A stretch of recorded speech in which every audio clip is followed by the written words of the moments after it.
In this podcast episode, Curt Mills discusses the complex landscape of American foreign policy, particularly in the context of Donald Trump's presidency and the lingering influence of neoconservatives. The conversation delves into the ongoing struggle between traditional foreign policy establishments and the emerging voices advocating for a more restrained approach, emphasizing the need for America to prioritize its own interests over foreign entanglements. Mills begins by reflecting on the architects of the Iraq War, noting that despite their significant influence, they have not regained full control over American foreign policy. He highlights the irony that even 2 months after Trump's decisive victory, these neoconservatives continue to attempt to undermine his administration, particularly during the confirmation hearings of key officials like Secretary of Defense Mark Heth. Mills suggests that Heth's personnel choices indicate a potential shift away from the neoconservative agenda, hinting at a more pragmatic approach to foreign policy. The discussion shifts to the Pentagon's bureaucratic nature, characterized by its resistance to change and a tendency to prioritize its own interests. Mills argues that the Pentagon's historical record of military engagements has been dismal, with a focus on spending rather than winning wars.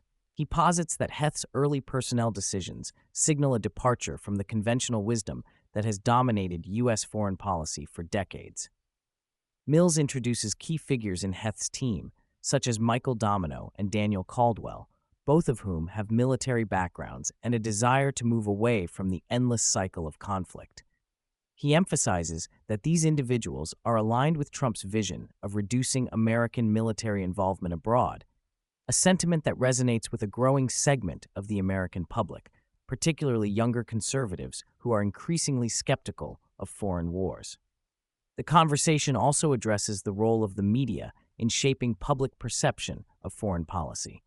Mills criticizes outlets like Jewish Insider and reporters such as Jennifer Griffin for perpetuating disinformation campaigns against individuals like Domino and Caldwell. He argues that these attacks are often devoid of context and serve to silence dissenting voices within the foreign policy establishment. Mills expresses concern that this environment stifles honest debate and leads to a lack of accountability for those advocating for military interventions. As the discussion progresses, Mills raises the specter of a potential conflict with Iran, framing it as a significant risk for the incoming Trump administration. He notes that the neoconservative agenda often positions Iran as the head of the snake, a narrative that has been used to justify military action. Mills argues that the American public has not been adequately informed about the implications of such a conflict, particularly in light of the ongoing opioid crisis fueled by drugs originating from China, which has claimed far more American lives than Iranian proxies ever could. Mills observes a shift in public sentiment, particularly among evangelical Christians who have historically supported military interventions. He argues that many are beginning to question the moral justification for such actions, recognizing that their faith does not condone violence. This evolving perspective could pose a challenge to the neoconservative agenda, which has relied on these groups for support. Throughout the conversation, Mills emphasizes the need for the United States to refocus its priorities on domestic issues rather than engaging in foreign conflicts. He argues that the country is at a critical juncture, with pressing challenges such as border security and economic stability requiring immediate attention.